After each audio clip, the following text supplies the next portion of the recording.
మేడ్చల్ మల్కాజ్గిరి జిల్లా దుండిగల్ మున్సిపాలిటీ పరిధిలోని 9వ వార్డులో స్వచ్ఛదనం పచ్చదనం కార్యక్రమం ఘనంగా నిర్వహించారు. ఈ కార్యక్రమంలో భాగంగా స్థానిక కౌన్సిలర్ బండారి మహేందర్ యాదవ్ ఆధ్వర్యంలో పచ్చదనం పరిశుభ్రతపై అవగాహన ర్యాలీ నిర్వహించారు. ఈ కార్యక్రమంలో పాఠశాల విద్యార్థులు, ఉపాధ్యాయులు, ఆశా వర్కర్స్, మున్సిపాలిటీ సిబ్బంది, వివిధ కాలనీ నివాసులు పాల్గొన్నారు. ఈ సందర్భంగా కౌన్సిలర్ మహేందర్ మాట్లాడుతూ పరిసరాల పరిశుభ్రత అనేది ప్రతి ఒక్కరి బాధ్యత అని పిలుపునిచ్చారు.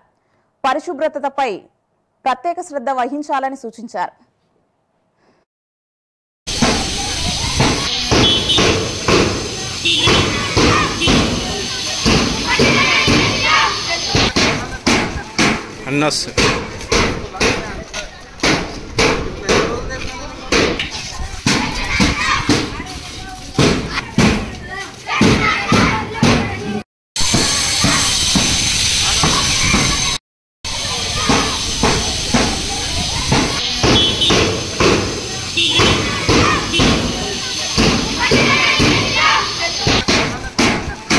अन्नस